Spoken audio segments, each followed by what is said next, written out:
Olá, saudações desse seu coração maravilhoso. Bom, olha, hoje eu vou trazer uma coisa aqui muito especial.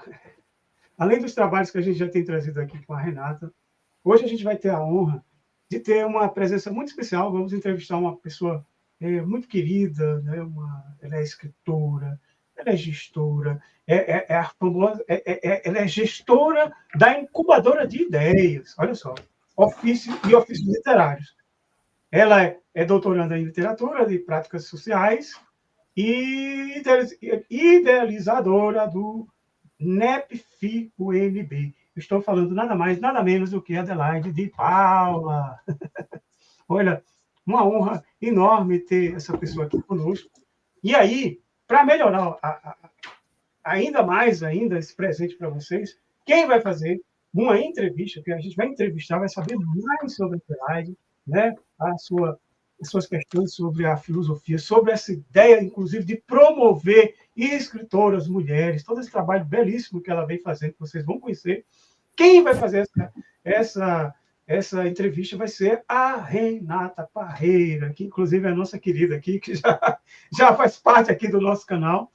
Esse canal, para quem não conhece, é um canal que tem um propósito aqui de trazer, da gente promover um humanismo radical através de todas as práticas que a gente chama de emancipatórias, né? Ou seja, a gente está aqui na luta contra o fim, né? Contra todas as opressões, pelo fim das opressões. Então, a gente aqui está movimento negro, movimento feminista, movimento LGBTQIAP+, movimento de capacitistas, todas as formas e todas as outras formas de opressões que a gente que se manifesta, a gente está aqui para a gente, junto com isso, a gente destruir isso que a gente superar. Eu acho que a melhor palavra é superar o capitalismo, né? Porque é essa a grande questão, porque o capitalismo, como diz, né, alguns intelectuais, ele cria estruturas opressivas. São essas estruturas que a gente quer radicalmente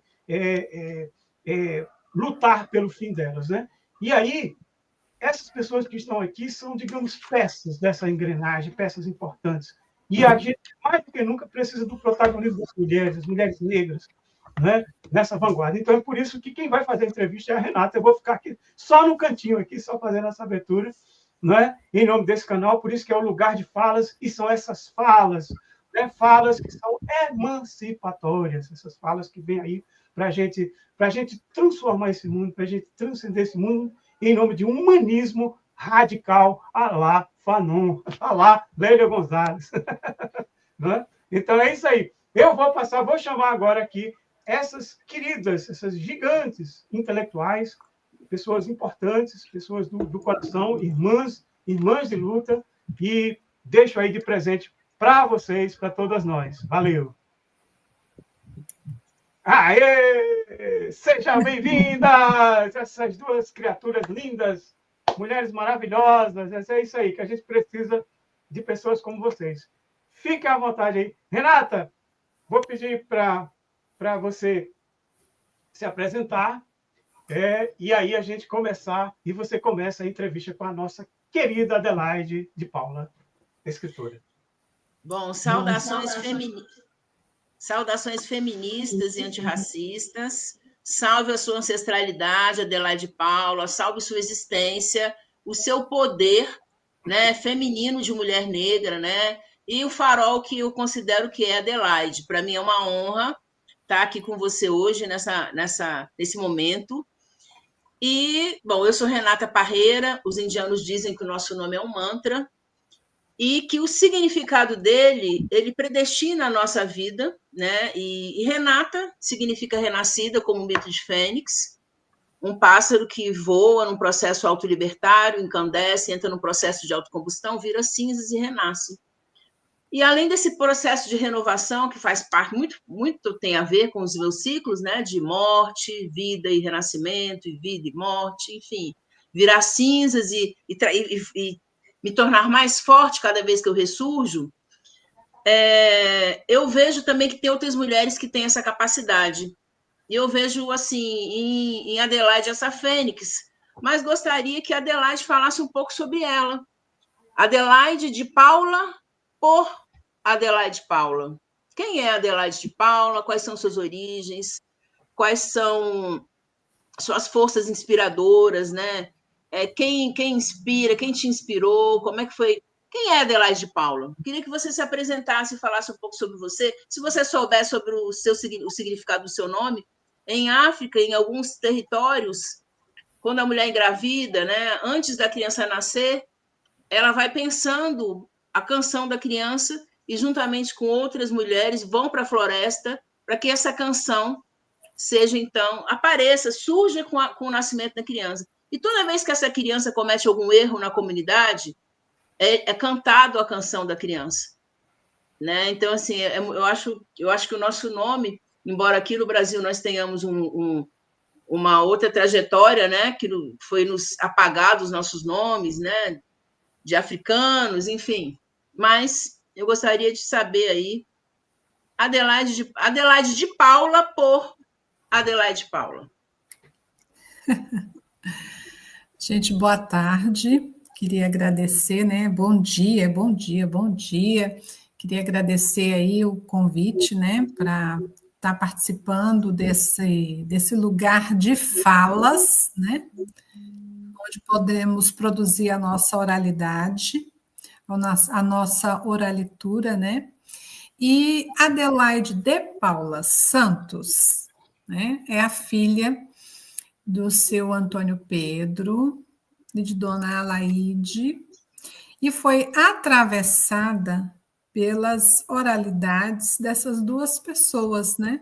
Cresci numa família grande, com muitos irmãos, ouvindo as histórias dos meus pais, né, dos meus avós, né? Ouvindo os contos, né? Do dia a dia, folclóricos, as músicas trazidas, né, na vitrola, nos finais de semana, durante a preparação das nossas comidas, né, comidas nordestinas, comidas goianas, mineiras, tudo misturado ali, mas não posso deixar de destacar aí a comida nordestina, atravessando aí os nossos dias, né?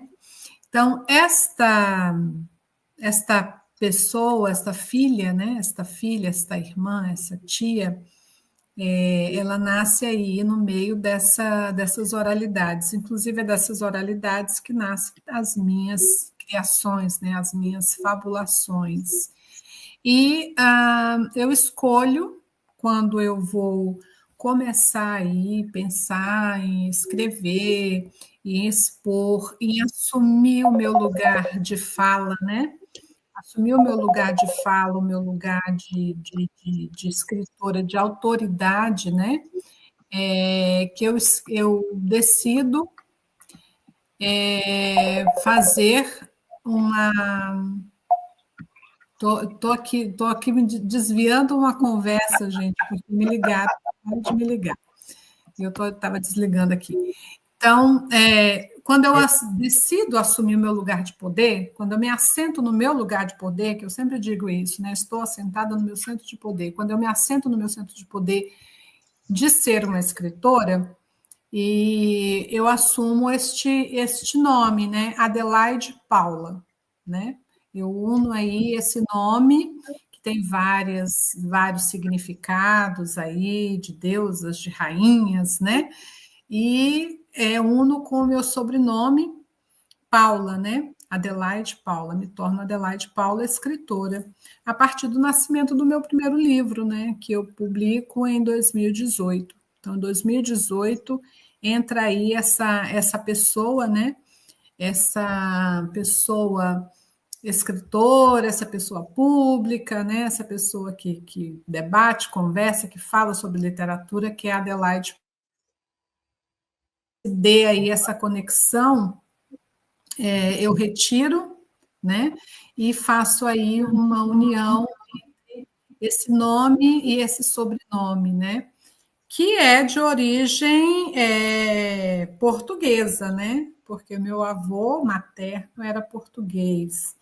E aí surge aí trago aí essa, talvez intuitivamente, né, a força da língua portuguesa, né, para o meu nome. Mas é isso, né? Antes de tudo, sou uma mulher que sou filha, que sou tia, que sou irmã, que sou família, e que depois assumo um lugar de poder, né? Porque eu acho que a mulher negra ela precisa desconstruir, né, essa ideia de que ela precisa ser autorizada, né? Ela precisa se autorizar. Quando eu me autorizo a ser uma escritora, eu assumo esse pseudônimo, né? Adelaide Paula. Perfeito, perfeito. E aí fiquei aqui curiosa, né? Porque você começa a falar que a sua persona como escritora nasce em 2018 com o seu primeiro livro. Gostaria muito que você falasse sobre ofícios literários, né? Que tem sido o projeto que você tem se dedicado assim plenamente, integralmente, né? Adelaide, quem não conhece a Adelaide, quem ainda não teve o prazer, né, a honra de conhecer a Adelaide é uma pessoa muito compromissada com tudo que ela faz, né? Isso me faz admirá-la cada vez mais. Então, ela se entrega de uma forma plena mesmo, com muito interesse. E eu gostaria que você falasse sobre ofícios literários, né, esse processo. Também, né, o primeiro livro, em 2018, foi, rapidamente, qual o tema que você tratou? Os seus, são 7 livros publicados, né? 8. 7 livros publicados, isso. En passant, assim, 7 livros, assim, vamos ver se essa memóriazinha, fazer um teste aqui, se ela está ótima, essa memória. Então, aí, meu primeiro, sim. Pode, a palavra está com você. Então, meu primeiro livro, ele nasceu de uma despedida da minha carreira como professora, né? Eu lembro que na época as pessoas faziam festas para se despedir, né, dos colegas da sala de aula, e eu dizia para mim mesma assim, eu não quero festa, eu vou fazer um livro, e vou deixar esse livro, porque os livros são imortais, né? Eu vou deixar esse livro como memória de tudo que eu vivi, de tudo que eu passei. Então, ele é um livro infantil, eu dediquei ao público infantil, e eu considero a minha despedida da sala de aula, sobretudo das salas de aula para criança e adolescente, né? Foram os meus primeiros anos de trabalho com criança e adolescente. Ele se chama Depois do Arco-Íris Tinha uma Escola, né? E eu trabalho nele durante um período, um ano letivo, é um ano letivo que vai correndo e ali aqueles personagens, eles vão vivendo as suas histórias dentro da escola, a escola é um personagem também, eles vão vivendo suas histórias ali dentro da escola, e é um livro que ele é também autoficção, porque há ficção no livro, sim, ele é um livro ficcional, mas há muitas histórias que aconteceram comigo, que aconteceram com as minhas colegas, que aconteceram com os meus alunos, com os meus sobrinhos, e que eu trouxe ali para as páginas do meu primeiro livro, né? Depois do Arco-Íris Tinha uma Escola. Então, ele é um livro para crianças e adolescentes, né? É o meu primeiro livro para crianças e adolescentes, que traz esse universo da escola, né? O pote de ouro lá no fim do arco-íris, para mim, é educação, né? É o que a gente pode encontrar no final do arco-íris, que de mais valor tem na nossa vida, né? Já o meu segundo livro, eu trabalho com a questão do mito do herói, né? A jornada do herói. E aí conto a história de uma cadela, né? Que inclusive está no meu primeiro livro também. É As Aventuras de Bonitona e a Vida Secreta dos Bichos. Também é para criança e trabalha com essa coisa dessa jornada de transformação pela qual todos nós passamos, né? E é uma maneira também de ajudar as crianças, né, a superarem as suas dificuldades, a vencerem as suas dificuldades no processo de desenvolvimento, né? É um livro que eu apliquei realmente a técnica da jornada do herói, né? Depois vem o meu terceiro livro. O terceiro livro já é um romance. Quando eu estava dedicada estudando romance, eu escrevi Mãe, um Silêncio Atrás da Porta, né? e com ele foi finalista do Prêmio Maria Firmina dos Reis. Depois desse terceiro livro, aí vem o meu quarto livro, que é um livro que eu me dedico, né, aos contos, se chama Você Fica Tão Linda Vestida de Contos, né? E são microcontos, minicontos, contos que eu desenvolvo aí com diversas temáticas, né? Depois do quarto livro, se chama Nós, né?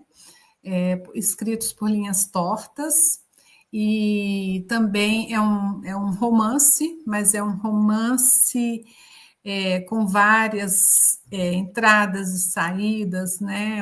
Eu faço meio que uma subversão da teoria do romance, né?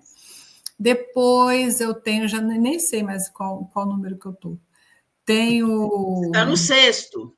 No sexto livro, Para Onde Vão as Coisas Perdidas, que é um livro que eu escrevo sobre uma ficção construída em torno da vida de uma geração de mulheres negras, né?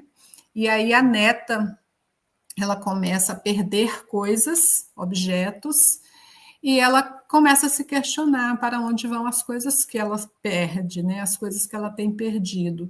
Só que, ao mesmo tempo, a sua avó, né, está muito velhinha e está com problema de saúde, e está realmente vivendo aquela situação que pode morrer a qualquer momento. Então, eu quis fazer um livro para falar sobre a morte, né? E para falar sobre a morte para crianças, né? Como é que eu falaria sobre a morte para crianças? Então, essa avó, ela vai preparando a neta, né? Por meio da natureza, porque a natureza sempre está nos meus escritos, ela vai preparando essa netinha para a morte, trazendo várias questões da natureza, né, para que ela possa entender que a morte é uma passagem, é uma transcendência, né, é um momento, a morte está na vida, né. E o meu sétimo livro se chama Meninas Maravilhosas, que é um livro em que eu enalteço, né, por meio da poesia, que não é meu gênero de forte, né, eu trabalho mais com textos longos, mas me bateu essa vontade de trabalhar com a poesia, e eu enalteço a beleza, as características de meninas negras, né? Sobretudo, trago aí 4 personagens, né, negras, meninas negras, destacando tanto seus aspectos, né, corporais, como também a sua trajetória de inteligência e de sabedoria. Então, são esses meus 7 livros. Maravilha. Aí eu acho que, na sequência, eu vou mudar um pouquinho aqui a minha ordem aqui do meu roteiro, porque eu acho que, como a gente já está falando, né, sobre seus escritos, eu acho que é muito interessante que as pessoas saibam por que você idealizou o NEPFIR, o que essa sigla NEPFIR significa, né? Mas, para além do significado da sigla, o que tem como pano de fundo, né? Assim, o desejo, o sonho, porque a gente sonha, né? A gente deseja muito transformar o mundo, a gente tem muitos sonhos, e eu tenho certeza que foram sonhos grandiosos que te motivaram, né, a ser cofundadora desse NEPFIR, que eu também eu tenho a honra de fazer parte, né? Mas queria ouvir isso de você. Então, o NEPFIR, eu idealizei, né?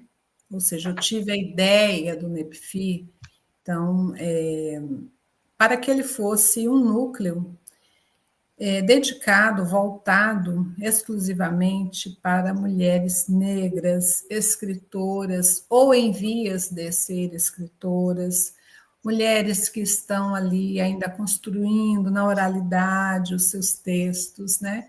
Que a gente pudesse ter, como um coletivo, a gente pudesse se voltar completamente, né, para a literatura, para a nossa literatura, para os nossos processos, né, que a gente pudesse se fortalecer, aquelas que estão começando pudessem ser fortalecidas por aquelas que já estão estabelecidas, que a gente pudesse ter muita troca literária, né? Então, dessa ideia, e é importante falar isso, né? Que eu fui idealizadora, porque a gente está num tempo, nós estamos vivendo um tempo muito assim de apagamento e de silenciamento, né? Nós falamos muito que nós queremos descobrir as pessoas que foram apagadas e silenciadas no passado, mas essa ideia de não silenciar e não apagar pessoas e personalidades, ela deve estar em nós, né? Então, quando eu digo que eu idealizei, eu estou com a minha própria voz, eu estou querendo trazer essa visibilidade, eu estou querendo tirar, né, esse véu de apagamento e mostrar que é importante ter ideias, né? É importante a gente idealizar coisas. E mais importante ainda é quando a gente consegue sair da idealização, né? Como o próprio ele falava do mundo das ideias, né? Platão falava do mundo das ideias. É muito importante quando você consegue ter ideias, né? Mas é mais importante ainda quando você consegue pegar essas ideias, sair desse mundo das ideias e transformar isso num artefato, transformar isso em uma coisa viva, pulsante, maravilhosa, como é esse canal, como é um livro, como é uma música. Então, quando eu idealizei o NEPFI enquanto um coletivo, né, eu tinha essa percepção, eu tinha essa vontade de reunir essas mulheres. E depois, né, nós fomos para um outro momento, que foi a realização desse coletivo, né? Esse coletivo tornou-se um núcleo, né, dentro da Universidade de Brasília. E essa ideia de tê-lo dentro da Universidade de Brasília, NEPFI significa Núcleo das Escritoras Pretas Maria Firmina dos Reis, né? Então, esse núcleo dentro da Universidade de Brasília, ele tinha como objetivo exatamente estar nesse lugar que é um lugar de academicismo, né? Para romper com essa ideia de que escrever e produzir cultura e conhecimento é algo de alguém que seja titulado, né, que tenha título. A gente queria, naquele momento, eu pensava muito que a gente precisava romper com isso, né? Essa era a ideia, romper com essa ideia de academicismo. Imaginava aí um coletivo vibrante, né? Um coletivo que pudesse debater, um coletivo que estivesse aprendendo junto, porque para mim essa questão do coletivo é importante, essa ideia de estar junto é importante, né?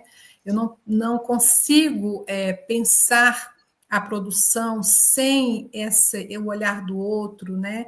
Sem o fazer do outro.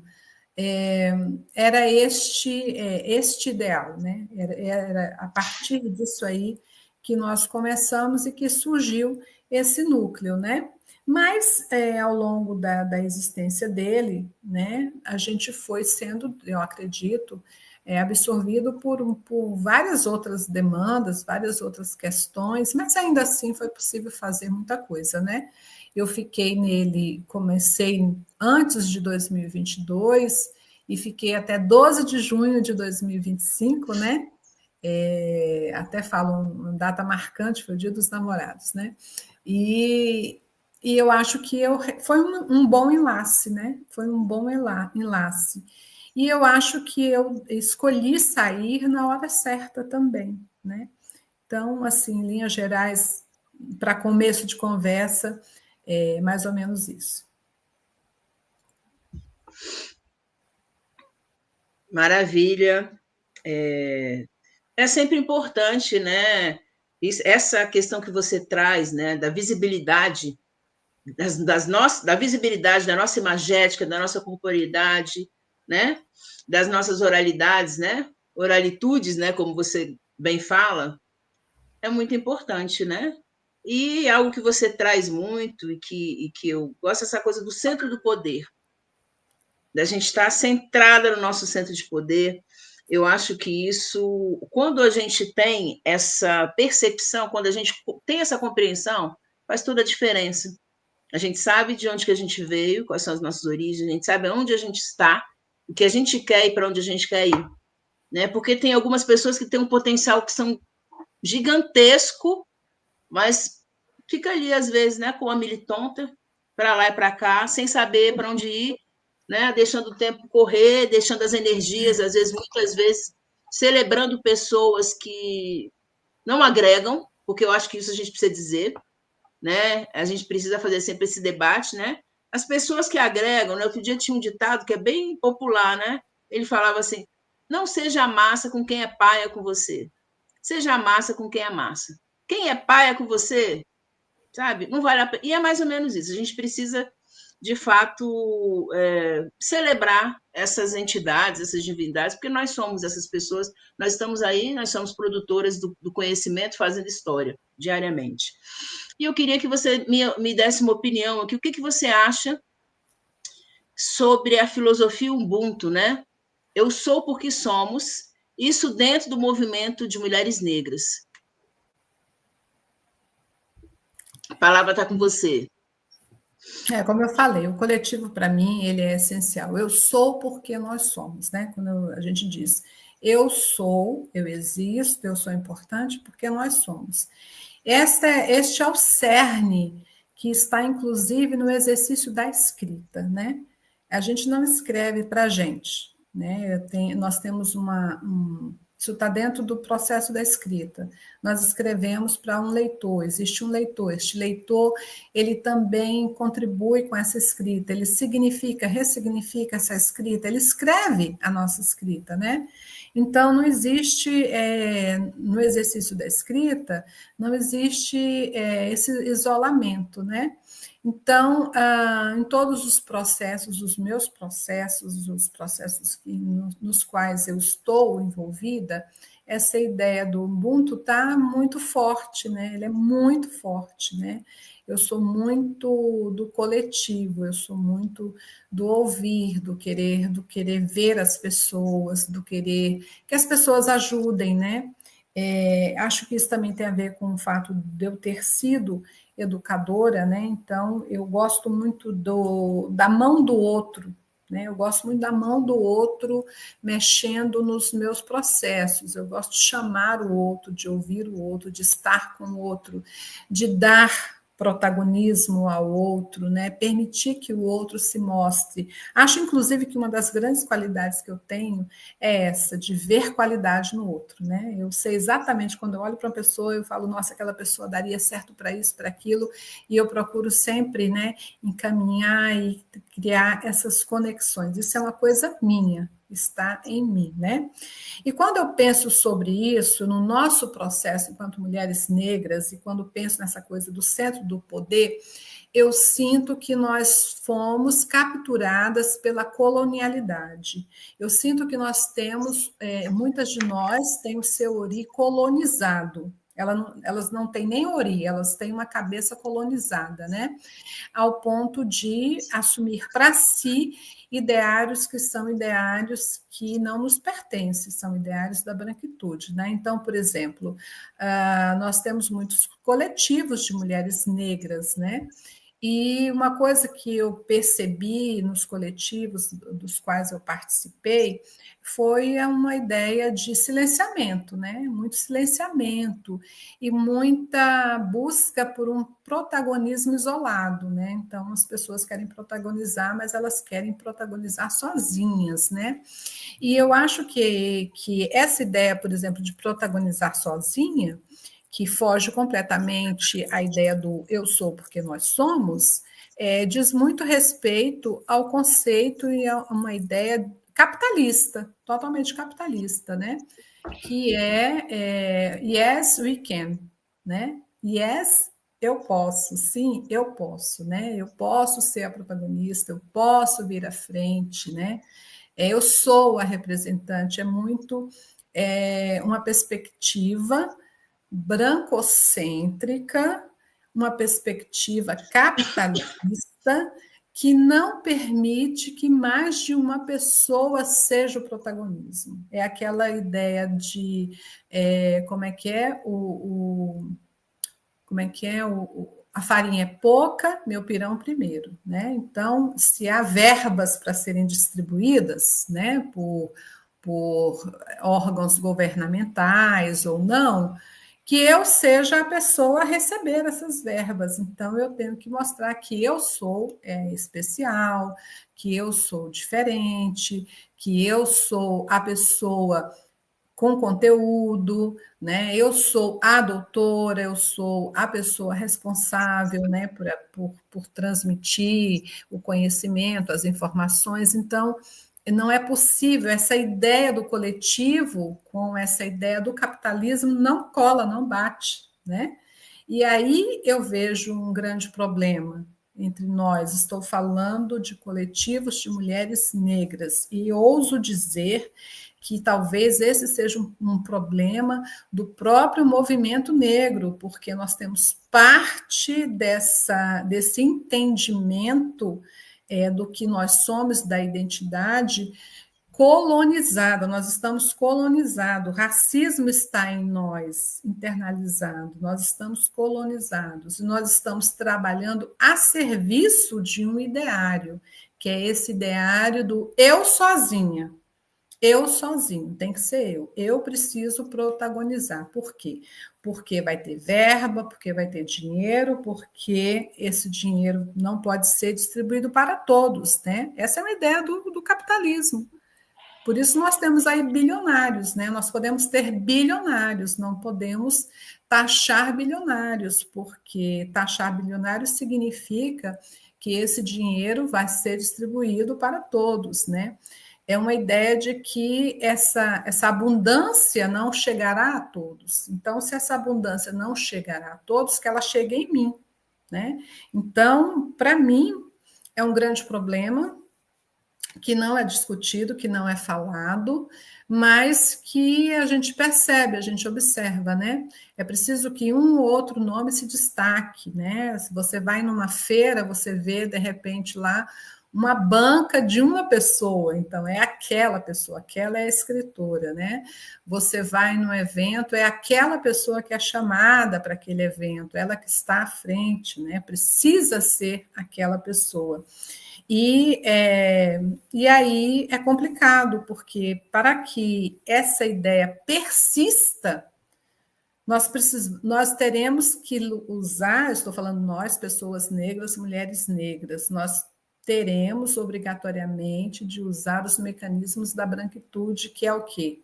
Silenciamento, apagamento. Então, eu não cito mais o nome da fulana, eu não cito mais o nome da Beltrana, eu não mostro mais o rosto da fulana, da Beltrana, por quê? Porque ela precisa desaparecer para que eu apareça, né? Então, este é um problema que, quando idealizei o NEPFIR, era algo que eu queria debater, discutir abertamente, e que, ao longo destes anos, pode ser que se comece essa discussão agora, eu não consegui, né? Inclusive, eu acho que é até um tema tabu, né? As pessoas não querem falar sobre isso, né? Elas não querem falar que nós estamos servindo a uma ideia da branquitude, nós estamos servindo, né, a uma ideia de capitalista, né? Quando nós escolhemos um token, o que é um token? Token é alguém que está ali, é um corpo negro que está ali no meio, num corpo branco, né? Num coletivo branco. Quando a gente aceita ser token, seja lá onde for, né? Nós estamos ali vivenciando um princípio que é um princípio da branquitude, né? Que é um princípio aí capitalista, né? Excludente, né? Então, não se realiza o Ubuntu quando nós estamos com essa perspectiva, quando nós estamos com as nossas cabeças colonizadas, né? E aí eu falo de Ori, eu falo daqui, né? Eu não estou falando da superfície que as pessoas querem muito valorizar, muito a estética, né? Mas elas não percebem que elas estão lá com o seu processo, o seu mecanismo de pensamento extremamente colonizado, e elas não conseguem pensar diferente, elas não conseguem pensar que esse Ubuntu é coletivo, né? Somos nós, precisamos mais de uma mulher. Precisamos mais de 10, precisamos mais de 20, né? A gente não pode se satisfazer, porque agora temos a primeira mulher negra na Academia de Letras. Não, nós precisamos ocupar e ocupar coletivamente lugares de poder.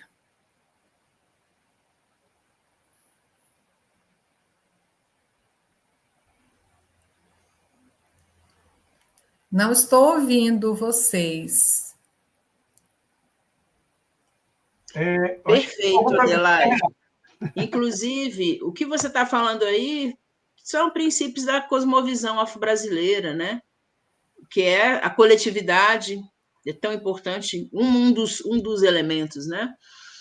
E aí, eu fiquei lembrando aqui você falando, né, que você tem uma das habilidades e competências que você tem, é olhar para a pessoa e perceber qual é aquele potencial que ela tem. E eu me lembro que quando a gente se conheceu, você assim, falou, eu quero que você entre no NEPIFI, você é a nossa convidada para entrar no NEPIFI. E algo que eu achei muito interessante, porque eu não sou mestre nem doutora, né? Foi essa proposta, eu achei uma proposta de vanguarda. Você reconhecer os saberes e fazeres de mulheres, porque assim, ora, como é que seriam essas epistemologias do Sul? Se a gente for, então, pensar que só mestre, doutor e pegadeusa, é que tem a possibilidade de, então, né? Como que a gente vai desconstruir e vai descolonizar as mentes? Então, o que você traz é uma coisa muito, muito importante, né? Essa percepção. E aí, queria até te saudar por isso, né? Porque você foi a primeira pessoa que me autorizou, na verdade, né? Que me incentivou, foi a Conceição Evaristo, e me incentivou muito, ficou ouvindo meus relatos, a gente conversou muito tempo. E no momento que eu relatava as minhas histórias de vida, ela ficava ali fazendo uma outra, não sei, uma forma de memorizar, e ela ficava falando ao mesmo tempo que eu, só que numa outra língua, que eu não sei qual é. Que eu acho que é a forma dela memorizar as histórias e depois, né? Enfim, eu achei aquilo interessante. Mas eu fiquei pensando aqui, você participa do do projeto idealizado pela comunicadora e jornalista Valesca Barbosa, Júlio das Pretas, que escreve no DF, no Latinidades, que se não me falha a memória, acho que foi até homenageada. Não me lembro, assim, estou com muita certeza. Mas, assim, na minha memória aqui, eu lembro disso. Queria que você relatasse para nós como é que foi essa experiência, né? Estar com Valesca. Valesca é uma pessoa muito agregadora. Valesca é uma pessoa que eu percebo que ela não disputa. Mulher, se achegue, mulher, se achegue. E é uma coisa assim, genuína mesmo, verdadeira, né? E eu tenho muita admiração por mulheres que tenham isso, porque eu sou uma pessoa que gosto muito de promover outras pessoas e outras mulheres. E às vezes, quando vou fazer isso, as pessoas falam, que interesse que ela tem? O que ela quer levar com isso? Né? Outro dia eu fui, inclusive, destratada por 2 jovens, professores jovens, 2 homoafetivos. Assim, eu nunca fui tão destratada na minha vida. E depois, uma pessoa, a Cristiane Sobral, eu entrei em contato com a Cristiane Sobral e falei, olha, se está na sua editora, você precisa orientar, porque o que foi feito, e ela conversou com ele falava assim para mim, eu nunca ouvi falar em você, Renata Parreira, não sei quem é você é arrogante. Eu falei, gente, olha a questão da ancestralidade que a gente fala tanto, inclusive os jovens, mas na prática isso não acontece, né? E isso eu acho assim fundamental, mulheres que têm essa consciência, né? E aí uso Paulo Freire. Paulo Freire fala: o nosso desafio é diminuir a distância, equidade, né? Diminuir a distância entre o que a gente fala e o que a gente faz. Então, para mim, conhecer pessoas que realmente têm essa capacidade de praticar o que a gente vem falando há muito tempo é assim, saudações, saúde sua existência e sua ancestralidade. Quero te ouvir em relação à experiência no Júlio das Pretas que escreve. Bem, antes de falar da minha experiência no Júlio das Pretas, eu gostaria de dizer 2 frases que eu acredito muito que, para mim, resumem e são a minha filosofia de vida, né? eu gosto sempre de dizer assim: ouça o que eles dizem, mas preste atenção no que eles fazem, né? Pessoas que são contraditórias, elas podem até fazer um discurso bonito, bacana, mas se você começar a observar, né, o que elas estão fazendo, você vai perceber a contradição. E a outra frase que eu gosto muito, que é um trava-línguas, mas que é muito verdadeiro, e fala muito dessa questão da temporalidade, né? Que é essa temporalidade circular que a Leda Maria Martins fala, né? Do tempo espiralar, diz assim: você pode enganar algumas pessoas o tempo todo, ou todas as pessoas durante algum tempo, mas você não pode enganar todas as pessoas o tempo todo. Então, assim, não me peça para repetir, que eu não vou dar conta, mas é isso, né? Então, assim, quando eu conheci a Valesca, né? A Valesca foi trazida para mim por uma pessoa que me indicou como uma escritora negra, né? Ela estava buscando escritoras negras, Valesca chegou até mim com este jeitinho que você representou aí muito bem. Venha, mulher, né? Trazendo o que você tem, né? Eu já tive por ela uma afetividade tremenda, né? Uma mulher preta, uma mulher nordestina e com um coração muito grande, muito acolhedor, né? Senti uma verdade muito forte ali na Valesca. E considero a Valesca realmente uma liderança, né? Considero que ela está realmente assentada no centro de poder dela, e aí, quando a gente fala em centro de poder, é importante a gente também distinguir, né, o que é poder, porque as pessoas perderam a noção do que é poder, né? Poder não é você estar num cargo e, por força do seu cargo, fazer as coisas realizarem ou não se realizarem. Poder é aquilo que te atribuem. Então, veja que até o conceito de poder, ele é uma construção coletiva. Poder é aquilo que te dão. São os outros, né? O povo que diz quem é que tem poder, né? São as pessoas que dizem, são essas mulheres negras que estão dizendo, né? E colocando Valesca Barbosa num lugar, assentando ela no centro de poder e dizendo que ela tem poder, né? Como muitas mulheres negras estão aí sendo colocadas, né? Então, eu vejo ela como uma representante legítima, né, forte, uma mulher que faz essa construção, que eu acredito também, né, que essa construção ali, trabalho de formiguinha, que vai buscando um, vai buscando o outro, vai conversando aqui, vai amarrando ali. Esse é o nosso trabalho, é isso que mulheres negras sabem fazer, né? Este é o trabalho que mulheres negras, latinas e caribenhas sabem fazer, né?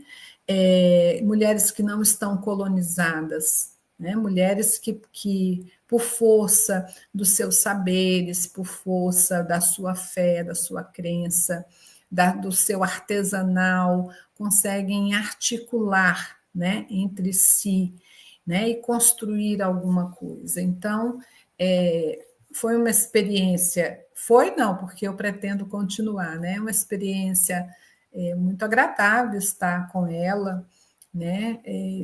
O tempo inteiro que estive com ela, as trocas que nós fizemos, né? As parcerias que nós fizemos, eu tenho várias parcerias, gosto de fazer parcerias, né? E gostei de fazer esses trabalhos com ela, me senti honradíssima, né? Por ser homenageada pelo Júlio das Pretas, né, no Júlio das Pretas, dentro do festival Latinidades, né? Então você vê que ela recebe não só o suporte que vem da base, mas ela também recebe de quem já está lá, né? Esse que é um processo do poder. O poder não é algo que uma caneta te dá, né? O poder é algo que emana, né? Ele emana, e vai construindo ali as suas estruturas, né? Então, foi maravilhoso ser homenageada, e é maravilhoso poder fazer parcerias com alguém que nos transmite leveza, que nos transmite ancestralidade, né? Porque o modo de conexão é um modo ancestral, né? É um modo que não hierarquiza, né? Que nos coloca no mesmo lugar. Então, é o que eu tenho assim de memória, né? Sobre o que é Valesca e o que foi, o que é o Júlio das Pretas, né? O Pretas que escreve no DF, que é um coletivo que eu penso que há muita possibilidade, né? De crescer mais ainda, de produzir mais ainda, mais coisas interessantes. Eu agora gostaria de fazer uma lamentável participação minha aqui nessa lindíssima entrevista. Estou aqui encantado, teve momentos que eu me emocionei aqui, mas infelizmente temos que caminhar para o final, né? E eu já quero deixar aqui o convite para a parte 2, se você puder. E a gente só vai poder caminhar para o final agora em virtude do fuso horário, você não está aqui no Brasil, essa coisa toda, né? Então, mas eu estou amando, assim, de coração, tão linda essa entrevista, né? E aí, Adelaide, inclusive com as brilhantes participações da Renata, né? Gostaria muito que você Renata, você vê, já encaminhando agora para o final, porque a gente só tem alguns minutinhos, infelizmente. Renata, você está sem som. Deixa eu rapidinho uma coisa que eu acho que dá tempo. Sim. Fala. Aí as outras perguntas ficam para a parte 2, mas é rapidinho, pode ser? Sim. Sou dessas mulheres que me emprenho de ideias, de amorosidade, de afetos, de coragem. Sou mulher negra. Sou dessas mulheres que elevam outras mulheres, que compartilho sonhos, que encorajo, que vibro com conquista de outras mulheres. Sou mulher negra. Sou dessas mulheres que semeio, adubo, amasso a terra e aguardo a colheita dos sonhos e dos amores. Sou mulher negra. Sou dessas mulheres da terra, do ar, das águas, da luz, do sol e do céu. Sou mulher negra. Sou dessas mulheres, força motriz, altiva, valente, dessas mulheres que transformam o mundo. Sou mulher negra. Aprendi com minha mãe, que aprendeu com vovó, que aprendeu com sua mãe. Sou dessas mulheres, sou musicalidade, sou ludicidade, sou canto, sou dança, sou representatividade, sou coletividade, sou o contínuo ancestral, sou mulher negra, sou cosmovisão afro-brasileira, sou Adelaide Paula. Eu acho que agora eu vou usar alguns termos que você usa, como centro de poder, eu vou dar uma melhorada nessa escrita. Gratidão, querida. Eu que agradeço, gente. Foi maravilhoso estar aqui. Nossa, passou tão rápido. Podia ficar horas aqui falando. Muito bom, muito agradável. Enfim, obrigada, gratidão. Eu que agradeço. E aí, vamos ver aí mais coisas para a gente fazer juntas. Com certeza, com certeza. Zen, valeu pela parceria de sempre. Tá? Axé, gratidão. Axé. Zen, valeu, parceiro, aliado. Tamo juntas. Tchau, beijo.